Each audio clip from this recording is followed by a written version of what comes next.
Hello, people, and this time we're going to do a movie review because I like to talk about the movies I'm going to see this summer. And the first one I saw was The Amazing Spider-Man 2. Now, to be honest with you, when I originally saw Amazing Spider-Man 1, I had no expectations going into that movie originally.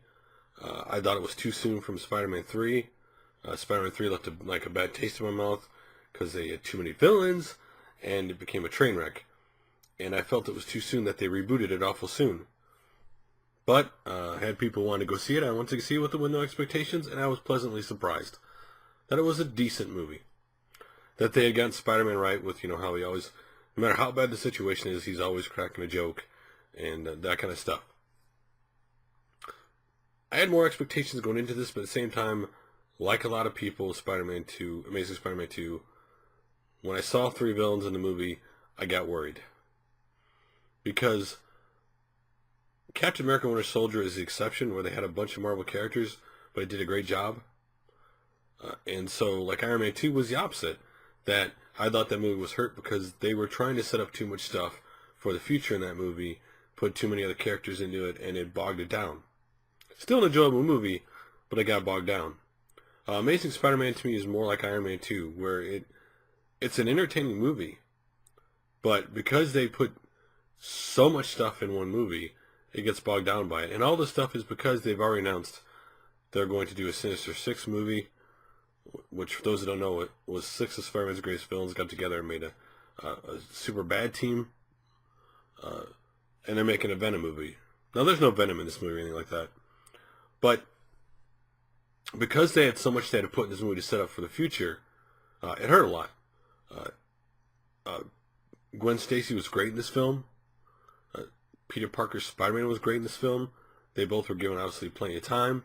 There was like with Peter Parker, there was a lot of comedy in Spider-Man, a lot of comedy movements. Great job with those two characters. The Spider-Man animation was comic book animation because they did CG and live action together. It looked as close as you've gotten to the comic book Spider-Man ever, and it was amazing. But the villains are the ones who got hurt in this movie. Rhino was extremely hurt. He was barely in the movie anyway. He's more of a, here's Rhino now, because you're going to see him in the next one kind of thing. But Rhino was barely in it. Very little backstory to him. So he got hurt by this movie. Electro got hurt in the sense that he was a tragic villain. He was a villain you felt bad for because of his story. Being a lonely guy, very smart guy, who designed the electric grill for Oscorp, who designed it, but Oscorp made it, and their people took it and took credit for it, and he never got credit for it. He had no friends kind of person, and Spider-Man saves him and says, I'm going to need your help, buddy. And in his mind, he made Spider-Man his best friend. And ultimately, when things happened, accidents happen, he becomes Electro, and he meets Spider-Man. This is where the story got bogged down with him, because he's a tragic, you feel sorry for character, that they didn't spend time on his turn. He was this tragic character, likable guy, and then all of a sudden, boom, he made a turn to bad guy, and he hated Spider-Man. The turn was that quick. I would have liked to see more build up to his character. It was way too fast in this film. Again, too many characters, too much stuff to put in this film. Well, the one element that did get hurt in this movie was Peter Parker being haunted by Gwen Stacy's dead father about what he said about not getting her involved. That there was not enough time spent on that element either. It was barely touched upon early, and then real quickly again, and that was it. It was just barely, after mentioned, barely a forethought in this movie, unfortunately.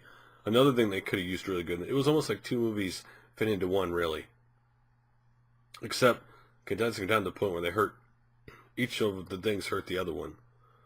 I thought the Harry Osborn Peter Parker relationship was good. I thought the turn to Green Goblin, if you've seen the trailer, you already knew this was going to happen, wasn't bad. They're going with the Spider-Man films,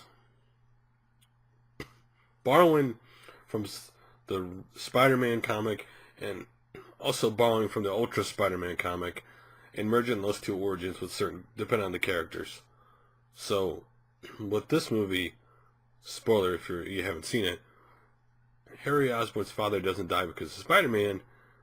He dies because of some disease that he has, which is genetic. It's passed to Harry, and Harry's going to die. And since Spider-Man's built up in this film as hope, he wants Spider-Man's blood to save him, and Spider-Man won't give it to him, and so Harry goes in a rage, and that's how Harry wants to destroy Spider-Man.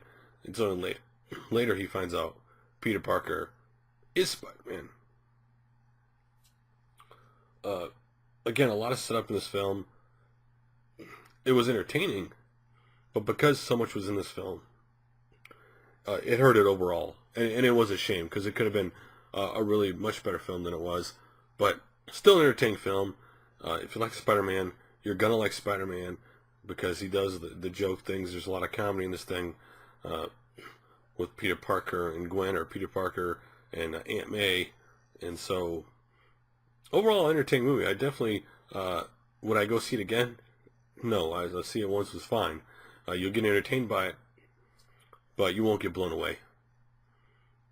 So guys, if you've seen Amazing Spider-Man 2, what do you think about it? Did you like it, not like it? What parts of the film did you actually think got hurt? Because there's so much stuff in it. And does this excite you for the third one or the upcoming Sinister Six movie down the road? Anyway guys, like always, thanks for watching. I'll talk to you later.